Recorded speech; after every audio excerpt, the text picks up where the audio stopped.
Hello dears, എല്ലാവർക്കും പുതിയൊരു ക്ലാസ്സിലേക്ക് സ്വാഗതം.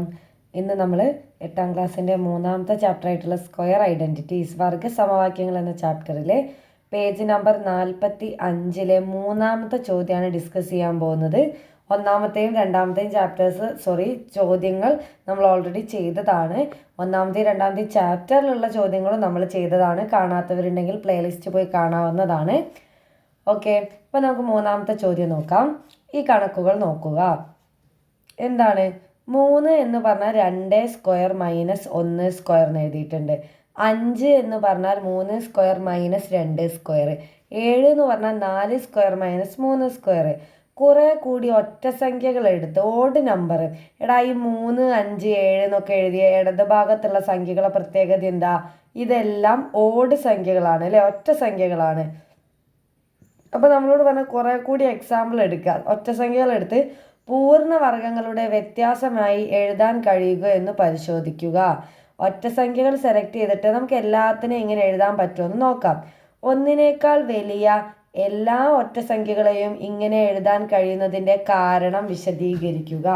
ഒന്നുമില്ല, നമ്മൾ ഒറ്റസംഖ്യകൾ ആരൊക്കെയാ? ഒറ്റസംഖ്യകൾ അഥവാ ഓഡ് നമ്പേഴ്സ് എന്ന് പറയുന്നത് ആരൊക്കെയാണെന്ന് അറിയാലോ എല്ലാവർക്കും. ഏതൊക്കെയാ? 1, 3, 5, 7, 9, 11 അല്ലേ? ഇങ്ങനെ പോകും. ഈ ഓരോ ഒറ്റസംഖ്യ ഇതിൽ ആരെ കൂട്ടണ്ടെന്ന് അവർ പറഞ്ഞിട്ടുണ്ട്? ഒന്നിനേക്കാൾ വലിയ നമ്പർ മതി കേട്ടോ. അപ്പം നമുക്ക് 1 ഒഴിവാക്കാം. 3 മുതൽ മതി. 3 മുതലുള്ള ഒറ്റസംഖ്യകളെയാണ് നമ്മൾ പരിഗണിക്കുന്നത്. ഇതിൽ നമുക്ക് അവർ തന്നെ തന്നിട്ടുണ്ട് 3 എന്ന് പറഞ്ഞാൽ എന്താണെന്ന് പറഞ്ഞിട്ടുണ്ട്. നോക്ക്, 2 സ്ക്വയർ മൈനസ് 1 സ്ക്വയർ എന്ന് എഴുതാനാ. 2ൻ്റെ സ്ക്വയർ എത്രയാ? 4, ശരിയല്ലേ? 4 മൈനസ് 1 എത്ര തന്നെയാ വരിക? തിരിച്ച് നമ്മളെ ഈ ഉത്തരം 3 എന്ന് തന്നെ വരില്ലേ? അതായത് നമ്മൾ 3-ൽ നിന്നാണ് സ്റ്റാർട്ട് ചെയ്തത് അല്ലേ? 2 സ്ക്വയർ മൈനസ് 1 സ്ക്വയർ ചെയ്ത് കഴിഞ്ഞപ്പോൾ നമുക്ക് 3 എന്ന് തന്നെ കിട്ടി. അതേപോലെ 5-ന് നമുക്ക് എങ്ങനെ എഴുതാം? പറ. അവർ ചോദ്യത്തിൽ പറഞ്ഞത് 5-ന് എങ്ങനെ എഴുതാന്നാ? 5 = 3 സ്ക്വയർ മൈനസ് 2 സ്ക്വയർ. 3ൻ്റെ സ്ക്വയർ എത്രയാ? 9. 2ൻ്റെ സ്ക്വയറോ? 4. അപ്പം 9 മൈനസ് 4 എത്ര തന്നെയാണ് കിട്ടുന്നത്? 5 ആണ് കിട്ടുന്നത്. ഈ നമ്പർ തന്നെ എവിടെയും കിട്ടിയില്ലേ? നോക്കുക, 5 എന്നുള്ള സംഖ്യ. അടുത്തത് 5 കഴിഞ്ഞാൽ അടുത്ത ഒറ്റ സംഖ്യ ആരാ? 7 ആണ്. അപ്പം നിങ്ങൾ നോക്കുക, നമ്മൾ എടുത്തിരിക്കുന്ന സംഖ്യകളുടെ പ്രത്യേകത കണ്ടോ? അടുത്തടുത്ത് വരുന്ന സംഖ്യകളെയാണ് നമ്മൾ വർഗം കണ്ടത്. 1ഉം 2ഉം അടുത്തടുത്ത സംഖ്യകളല്ലേ. പിന്നെ ഏതാ എഴുതിയത്? 2ഉം 3ഉം അല്ലേ? 1, 2, 2, 3 അങ്ങനെയാണ്. അടുത്തത് ആരാ വരിക? 3, 4 എന്ന് വരും. ശരിയല്ലേ അല്ലേ? അതായത് 4 സ്ക്വയർ മൈനസ് 3 സ്ക്വയർ അങ്ങനെ തന്നെയല്ലേ തന്നത്? 4ൻ്റെ സ്ക്വയർ 16, 3ൻ്റെ സ്ക്വയർ 9. 16-ൽ നിന്ന് 9 കുറച്ച് എത്ര തന്നെയാ? 7 എന്ന് കിട്ടും. അപ്പോൾ അവിടെ നമുക്ക് കണ്ടീഷൻ കിട്ടിയില്ലേ? ഇനി നമുക്ക് കുറച്ചുകൂടി എക്സാമ്പിൾ ചെയ്ത് നോക്കാൻ പറഞ്ഞിട്ടുണ്ട്. അപ്പം 3, 5, 7 അടുത്ത ഒറ്റ സംഖ്യ ആരാ? 9 ആണ്. അപ്പം നമ്മൾ എന്തിൻ്റെ വ്യത്യാസമായിട്ട് എഴുതുക? ഇത് 1, 2, ഇത് 2, 3, ഇത് 3, 4 അടുത്തടുത്ത സംഖ്യ. അങ്ങനെയാണ് ആരായിരിക്കും? 4, 5 വലുതിൽ നിന്ന് ഇങ്ങോട്ട് കുറയ്ക്കണം അല്ലേ? അപ്പം 4, 5 എന്ന് പറയുമ്പോൾ 5 സ്ക്വയർ മൈനസ് 4 സ്ക്വയർ എന്നുണ്ടാവും. ശരിയല്ലേ? 2, 3, 4, 5 അങ്ങനെ ചിന്തിച്ചാലും മതി അല്ലേ? അപ്പോൾ 5 സ്ക്വയർ മൈനസ് 4 സ്ക്വയർ എന്ന് എഴുതാം. 5ഉം 4ഉം അടുത്തടുത്ത നമ്പറുകളല്ലേ? 5ൻ്റെ സ്ക്വയർ എത്രയാ? 25. 4ൻ്റെ സ്ക്വയർ 16. 25-ൽ നിന്ന് 16 കുറച്ച് എത്ര തന്നെയാ? 9 ആണ്. ഇനി അടുത്ത ഒറ്റ സംഖ്യ നോക്കാം, 11. 11-ന് അങ്ങനെ എഴുതാൻ പറ്റുമോ നോക്ക്. 1, 2, 2, 3, 3, 4, 4, 5 അടുത്തത് ആരായിരിക്കും? 5, 6 അല്ലേ? 6 സ്ക്വയർ മൈനസ് 5 സ്ക്വയർ എന്ന് എഴുതാൻ പറ്റുമോ നോക്കാം. 6ൻ്റെ സ്ക്വയർ 6 × 6 36.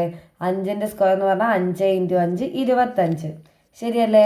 36-ൽ നിന്ന് 25 കുറച്ച് എത്ര തന്നെയാണ് വരിക? 11. അപ്പം നമ്മൾ 3, 5, 7, 9, 11 എന്നീ കുറച്ച് ഒറ്റ സംഖ്യകൾ ഓഡ് നമ്പർ എടുത്ത് പരിശോധിച്ചപ്പോൾ നമുക്ക് മനസ്സിലായി ഈ ഓഡ് സംഖ്യകളെയെല്ലാം നമുക്ക് അടുത്തടുത്ത് വരുന്ന 2 സംഖ്യകളുടെ വർഗങ്ങളുടെ വ്യത്യാസമായിട്ട് എഴുതാം.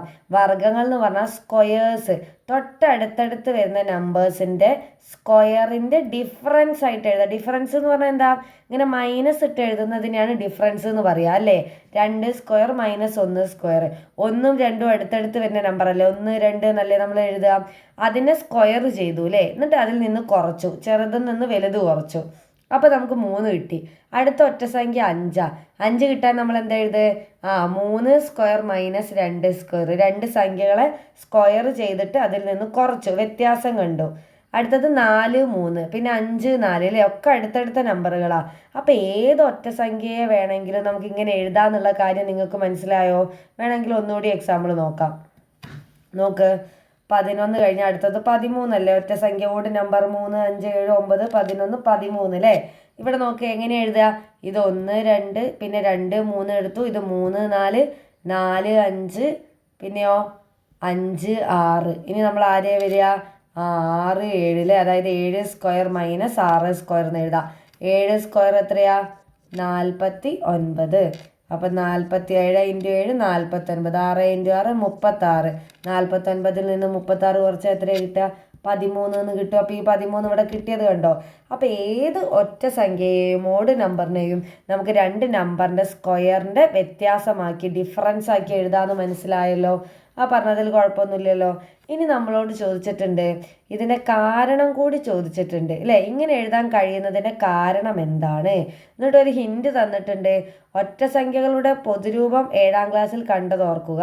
നമ്മൾ ഒറ്റ സംഖ്യേൻ്റെ പൊതുരൂപം 7ാം ക്ലാസ്സിൽ കണ്ടതൊന്നും ഓർക്കണ്ട, കഴിഞ്ഞ ചോദ്യങ്ങൾ ചെയ്തവർക്ക് അത് ഓർമ്മ ഉണ്ടാവും അല്ലേ. കഴിഞ്ഞ 1ാമത്തെ 2ാമത്തെ ചോദ്യം ചെയ്തവർക്ക് തന്നെ അത് ഓർമ്മ ഉണ്ടാവും.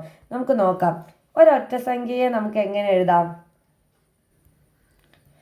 മിസ് പറഞ്ഞിട്ടുണ്ട് 2ൻ്റെ ഗുണിതങ്ങൾ അല്ലേ, 2ൻ്റെ ഗുണിതങ്ങൾ അഥവാ മൾട്ടിപ്പിൾസിനെ നമ്മൾ എങ്ങനെ എഴുതുക, മൾട്ടിപ്പിൾസിന് 2ൻ്റെ മൾട്ടിപ്പിൾസിന് നമുക്ക് 2n എന്ന് എഴുതിക്കൂടെ. 2 × n അല്ലേ, 2 × 1 ചെയ്താൽ 2, 2 × 2 ചെയ്താൽ 4, 2 × 3 ചെയ്താൽ 6. ഈ 2 4 6 ഒക്കെ ഇരട്ട സംഖ്യകളല്ലേ. അപ്പോൾ 2ൻ്റെ ഗുണിതങ്ങളെ നമുക്ക് 2n എന്ന് എഴുതാം. 2n എപ്പോഴും എന്ത് സംഖ്യ ആയിരിക്കും, ഒരു ഇരട്ട സംഖ്യയായിരിക്കും, അല്ലെങ്കിൽ എന്ത് നമ്പറാ, ഈവൻ നമ്പർ ആയിരിക്കും. 2ൻ്റെ ഗുണിതം എപ്പോഴും ഈവൻ നമ്പറാണ്. ഈ ഈവൻ നമ്പറിനോട് 1 കൂട്ടിയാൽ നമുക്ക് എപ്പോഴും എന്താ കിട്ടുക, ഒരൊറ്റ സംഖ്യയല്ലേ കിട്ടുക അല്ലേ. നമ്മൾ കഴിഞ്ഞ ക്വസ്റ്റ്യനിലൊക്കെ ചെയ്ത കാര്യം തന്നെ. നിങ്ങൾ നോക്ക്, 2 4 6 8 10 ഇതൊക്കെ ഇരട്ട സംഖ്യകളാണ് അല്ലേ, 2ൻ്റെ ഗുണിതങ്ങളാണ്. ഇതിനോടൊക്കെ 1 കൂട്ടി നോക്ക്. 2നോട് 1 കൂട്ടിയാൽ എത്രയാ, 3. 4നോട് 1 കൂട്ടി നോക്ക്, 5. 6നോട് 1 കൂട്ടി നോക്ക്, 7. 8നോട് 1 കൂട്ടി നോക്ക്, 9. 10നോട് 1 കൂട്ടി നോക്ക്, 11. ഈ കൂട്ടിയപ്പോൾ കിട്ടിയിട്ടുള്ള 3ഉം 5ഉം 7ഉം 9ഉം 11ഉം ഒക്കെ എന്ത് സംഖ്യ, ഒറ്റ സംഖ്യ, ഓഡ് നമ്പർ അല്ലേ. അപ്പോൾ ഏത് ഇരട്ട സംഖ്യയോടും നമ്മൾ 1 കൂട്ടിക്കഴിഞ്ഞാൽ ഒറ്റ സംഖ്യ കിട്ടും എന്നുള്ള കാര്യം എല്ലാവർക്കും ക്ലിയർ ആയല്ലോ. അപ്പോൾ നമുക്ക് ഒറ്റ സംഖ്യയെ പൊതുവായിട്ട് എങ്ങനെ എഴുതാം, ഒറ്റ സംഖ്യയെ നമുക്ക് എങ്ങനെ എഴുതാമെന്ന് മനസ്സിലായി. 2n അല്ലേ +1 എന്ന് എഴുതാം. നമ്മളിവിടെ എഴുതി വെച്ചു. 2n എന്ന് പറഞ്ഞാൽ എപ്പോഴും ഇരട്ട സംഖ്യ ആയിരിക്കും. ഇരട്ട സംഖ്യയോട് 1 കൂട്ടിയാൽ ഒറ്റ സംഖ്യ ആയിരിക്കും. അപ്പോൾ 2n + 1 എന്ന് പറഞ്ഞാൽ എപ്പോഴും ഒരു ഒറ്റ സംഖ്യയെ കാണിക്കുന്ന നമ്പറാണ്. ഒരു ഒറ്റ സംഖ്യ എന്ന് പറഞ്ഞു കഴിഞ്ഞാൽ ആരാണ്, ഓഡ് നമ്പറാണ്, അതറിയാലോ. ഓക്കെ, അപ്പോൾ നമുക്ക് ഓഡ് നമ്പർ കിട്ടണം എപ്പം, തൊട്ട് അടുത്തടുത്ത സംഖ്യകളെ സ്ക്വയർ കണ്ടിട്ട് കുറയ്ക്കണം അല്ലേ. എടാ ഈ 7ഉം 5ഉം ഒക്കെ കിട്ടിയത് എങ്ങനെയാണ്, അടുത്തടുത്ത് വരുന്ന സംഖ്യകളെ നമ്മൾ ചെയ്തതല്ലേ. അടുത്തടുത്ത് വരിക പറഞ്ഞാൽ 4ഉം 5ഉം അടുത്തടുത്ത സംഖ്യ അല്ലേ. 5ഉം 6ഉം അല്ലേ, ഇവിടെ നമുക്ക് 5ഉം 6ഉം തൊട്ടടുത്തടുത്ത സംഖ്യ അല്ലേ. 6ഉം 7ഉം അടുത്തടുത്ത സംഖ്യ, 3ഉം 4ഉം അടുത്തടുത്ത സംഖ്യ. അപ്പോൾ അടുത്തടുത്ത സംഖ്യകളുടെ ഡിഫറൻസ് ആക്കിയിട്ട് എഴുതണം എന്നാണ് പറഞ്ഞത്, ശരിയല്ലേ. അപ്പോൾ അടുത്തടുത്ത് വരുന്ന സംഖ്യകളെ നമുക്ക് പൊതുവായിട്ട് എങ്ങനെ എഴുതാം, എക്സാമ്പിൾ വെച്ച് നമ്മൾ ഓൾറെഡി കാണിച്ചു. നമുക്ക് എന്നൊക്കെ വെച്ചിട്ട് എങ്ങനെ എഴുതാം, എടാ സാധാ എണ്ണൽ സംഖ്യകളെ നമുക്ക് എങ്ങനെ എഴുതാം, എണ്ണൽ സംഖ്യകളെ. എണ്ണൽ സംഖ്യ എന്ന് പറഞ്ഞു കഴിഞ്ഞാൽ എന്ത് സംഖ്യ, നാച്ചുറൽ നമ്പർ അല്ലേ. എണ്ണൽ സംഖ്യ അഥവാ നാച്ചുറൽ നമ്പറിനെ നമുക്ക് എങ്ങനെ എഴുതാം, വെറും n എന്ന് റെപ്രസെൻ്റ് ചെയ്തൂടെ, എന്തെന്ന് എഴുതാം, എന്ന് പറഞ്ഞാൽ ഒന്നുമില്ല. എന്നിന് 1, 2, 3, 4, 5, 6, 7 ഇതല്ലേ എണ്ണൽ സംഖ്യകൾ, നാച്ചുറൽ നമ്പർ. അപ്പം എന്നിന് 1 കൊടുത്താൽ 1, എന്നിൻ്റെ പകരം 2 എഴുതിയാൽ 2. അപ്പം ഏതൊരു എണ്ണൽ സംഖ്യയെയും നമുക്ക് വെറുതെ എന്ന് എഴുതിക്കൂടെ?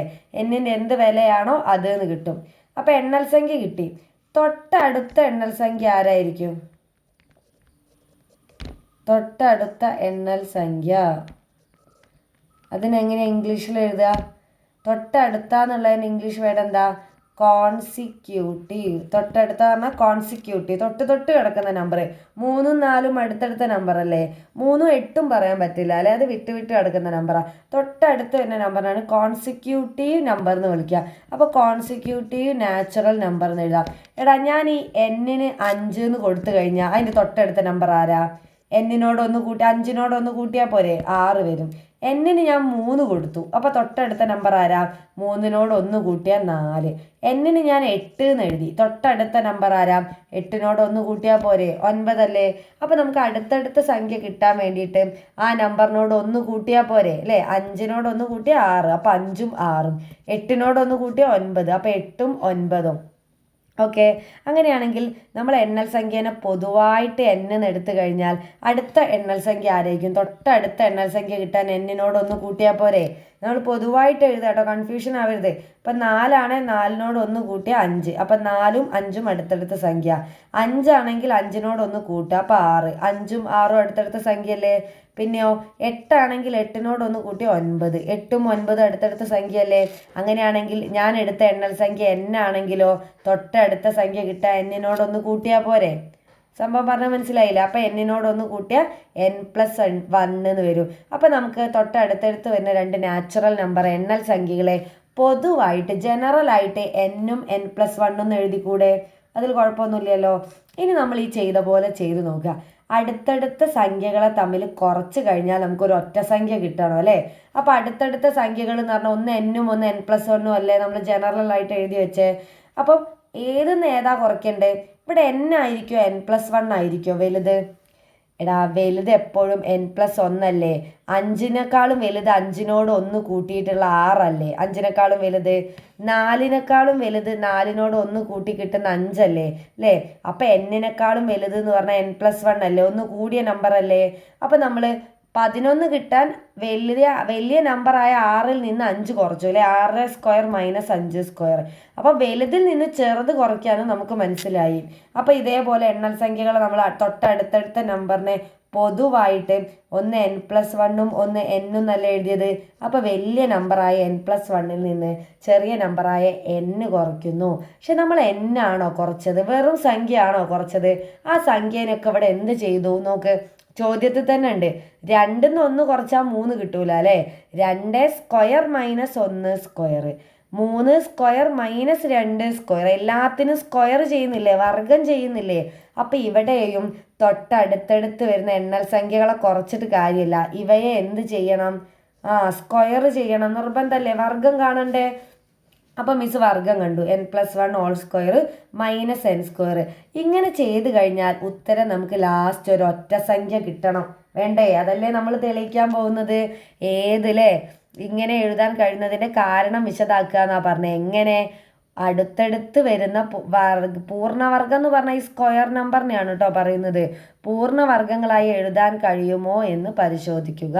ഒന്നിനേക്കാൾ ഇതിൻ്റെ വ്യത്യാസമായിട്ടില്ലേ? ഇതേപോലെ എല്ലാ ഒറ്റസംഖ്യയും എഴുതാൻ പറ്റുമെന്നാ. കുറേ നമ്മൾ എക്സാമ്പിൾ ഇട്ട് ചെയ്തപ്പോൾ നമുക്ക് മനസ്സിലായി തൊട്ടടുത്തടുത്ത് വരുന്ന സംഖ്യേനെ സ്ക്വയർ ചെയ്ത് കുറച്ച് കഴിഞ്ഞാൽ ഇത് കിട്ടുന്നല്ലേ. അപ്പോൾ പൊതുവായിട്ട് പറയാൻ വേണ്ടിയിട്ട് നമ്മൾ തൊട്ടടുത്തടുത്ത് വരുന്ന വെറും സംഖ്യകളെ ഒന്ന് n-എന്നും ഒന്ന് n+1 എന്നും എടുത്തു. ഇനി അതിനെ സ്ക്വയർ കണ്ടിട്ട് കുറച്ച് നോക്കാം. കുറച്ചാൽ നമുക്ക് ഒരു ഒറ്റ സംഖ്യ കിട്ടണം, അതല്ലേ തെളിയിക്കേണ്ടത്. എടാ, ഈ n+1² എവിടെയെങ്കിലും കണ്ടുപരിചയമുണ്ടോ? നമ്മളൊരു a+b² പഠിച്ചത് ഓർമ്മ ഉണ്ടോ? അതാണ് ഈ ചാപ്റ്റർ മുഴുവൻ അല്ലേ. a+b² എന്താ? a², നമ്മൾ എക്സ് വെച്ചിട്ടല്ലേ പഠിച്ചത്. അപ്പോൾ കൺഫ്യൂഷൻ ആവണ്ട, എക്സ് വെച്ച് തന്നെ പറയാം. നമ്മൾ x+y² എന്ന് പറഞ്ഞ് പഠിച്ചിട്ടുണ്ട്. എന്താ? x² + 2 × x × y + y². അത് മറന്നു പോകരുതേ. അപ്പോൾ ആ സാധനത്തിലേക്ക് നമുക്ക് ഇതിനെ സബ്സ്റ്റിറ്റ്യൂട്ട് ചെയ്യാം. n+1² എന്ന് പറഞ്ഞാൽ എന്താ? എക്സിൻ്റെ സ്ഥാനത്ത് ആരാ? n. വൈൻ്റെ സ്ഥാനത്ത് 1. അപ്പം x+y² എഴുതുന്നതിന് പകരം n+1² അപ്പോൾ നമുക്ക് ചെയ്യാം. ആദ്യം x² അല്ലേ, x² പകരം ഇവിടെ ആരാ ഉള്ളത്, n ആണ് അല്ലേ. അപ്പോൾ നമുക്ക് എക്സ്പാൻഡ് ചെയ്യാം. n² + 2 × x × y 2 × n × 1 ശരിയല്ലേ. എക്സിൻ്റെ സ്ഥാനത്ത് എന്നും വൈൻ്റെ സ്ഥാനത്ത് 1. അപ്പോൾ 2 × n × 1 പ്ലസ് കഴിഞ്ഞില്ലല്ലോ. ലാസ്റ്റ് ആരുണ്ട്, ഒരു y² ഉണ്ട് അല്ലേ. അപ്പോൾ നമ്മളിവിടെ എന്ത് ചെയ്യണം, ലാസ്റ്റ് ഒരു 1² എഴുതണം. -n². ഈ -n² എവിടുന്നാണ് വന്നത്, നമ്മളിതാ ചോദ്യത്തിലുണ്ട് n+1² ആണ് ഈ സാധനം, ശരിയല്ലേ. ഈ സാധനം മാത്രമാണ് കേട്ടോ ഇതെന്ന് പറയുന്നത് ഏതിൻ്റെ എക്സ്പാൻഷനാ, n+1² നമ്മൾ ചെയ്ത് കിട്ടിയ ഉത്തരമാണ്. ഓക്കെ അല്ലേ. അപ്പോൾ അതിൽ നിന്ന് n² കുറയ്ക്കുന്നു. നിങ്ങൾ നോക്ക്, ഇവിടെ നമുക്ക് എന്തെങ്കിലും കട്ട് ചെയ്യാനുണ്ടോ നോക്ക്. ഇവിടെ ഒരു n² ഉണ്ട്, കുറച്ച് അപ്പുറത്ത് -n² ഉണ്ട്. 5ൽ നിന്ന് 5 കുറച്ചാൽ 0 ആയി പോലെ, 4ൽ നിന്ന് 4 കുറച്ചാൽ 0 അല്ലേ, 10ൽ നിന്ന് 10 കുറച്ചാൽ 0 അല്ലേ. അപ്പോൾ n-ൽ നിന്ന് n കുറച്ചാൽ 0 അല്ലേ. അങ്ങനെയാണെങ്കിൽ n²ൽ നിന്ന് n² കുറച്ചാലോ 0 ആയി പോവില്ലേ. ഒരേ നമ്പറിന് മറ്റൊരു നമ്പർ കുറച്ചാൽ 0 ആയി പോവും. അപ്പോൾ ഈ n² -n² കൂടി വരുമ്പോൾ അത് 0 ആയി പോയില്ലേ. അപ്പോൾ അതിൻ്റെ വില പോയില്ലേ. അപ്പോൾ നമുക്കത് വെട്ടിക്കളയാന്ന് പറയാം. ഇനി ബാക്കിയുള്ളത് ആരൊക്കെയാ നോക്ക്. ഇവിടെ ഒരു 2 ഉണ്ട്, ഇവിടെ ഒരു n ഉണ്ട്. 2 × n നമുക്ക് എന്തെഴുതാം, 2n എന്ന് എഴുതാം അല്ലേ. പ്ലസ് 2 × n × 1, ഏത് നമ്പറിനെ 1 കൊണ്ട് ഗുണിച്ച ആ സംഖ്യ തന്നെയല്ലേ. അപ്പോൾ 2 × n 2n. 2n × 1 എന്ന് പറഞ്ഞാൽ എന്ത് തന്നെയാ, 2n തന്നെയാണ്. പ്ലസ് 1ൻ്റെ സ്ക്വയർ എന്താ, 1 × 1 1 എന്ന് തന്നെ വരും. ഈ സാധനം എവിടെയെങ്കിലും കണ്ടുപരിചയം നോക്ക്. നമ്മൾ ഒരൊറ്റ സംഖ്യ എപ്പോഴും എങ്ങനെയാണ് ഉണ്ടാവുക, ഒരു 2ൻ്റെ ഗുണിതവും ഉണ്ടാവും, അതിൻ്റെ കൂടെ ഒരു 1 ആഡ് ചെയ്യും. ഇവിടെ നോക്ക്, നമ്മൾ ഒറ്റ സംഖ്യ എന്ന് പറഞ്ഞിട്ട് ഇവിടെ എഴുതി വെച്ചിട്ടുണ്ട്. എങ്ങനെയാണ് നമ്മൾ ഒറ്റ സംഖ്യ എഴുതിയത്, നമ്മൾ ഒറ്റ സംഖ്യ 2ൻ്റെ ഗുണിതത്തിനോട് 1 കൂട്ടി, ഒരു ഇരട്ട സംഖ്യയോട് 1 കൂട്ടിക്കഴിഞ്ഞാൽ അത് എപ്പോഴും ഒറ്റ സംഖ്യ ആയിരിക്കും. അങ്ങനെയാണെങ്കിൽ ഈ തൊട്ടടുത്തടുത്ത് വരുന്ന 2 എണ്ണൽ സംഖ്യകളായിരുന്നു n-ഉം n+1-ഉം. ഈ n-ഉം n+1-നെ സ്ക്വയർ ചെയ്ത് കുറച്ചപ്പോൾ അതിൻ്റെ ഡിഫറൻസ് കണ്ടപ്പോൾ ലാസ്റ്റ് നമ്മൾ അതൊക്കെ എക്സ്പാൻഡ് ചെയ്ത് അതിനെ കട്ട് ചെയ്ത് കളഞ്ഞപ്പോൾ നമുക്ക് 2n+1 എന്ന് മാത്രമേ.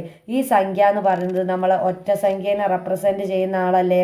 അപ്പം നിങ്ങൾ പറ, ഇതെന്ത് നമ്പറാ, ഒരു ഒറ്റ സംഖ്യയാണ്, ഒരു ഓഡ് നമ്പർ അല്ലേ, ശരിയല്ലേ.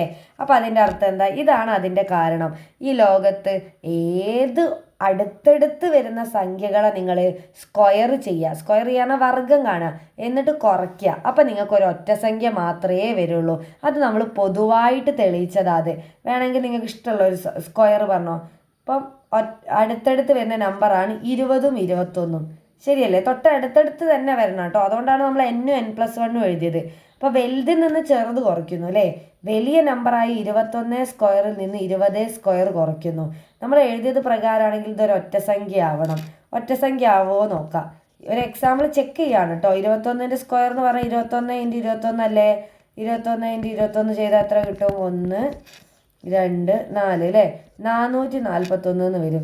441-ൽ നിന്ന് 20ൻ്റെ സ്ക്വയർ എത്രയാ, 400. 441 400 കുറച്ച് എത്രയാ, 1 എന്ന് കിട്ടും.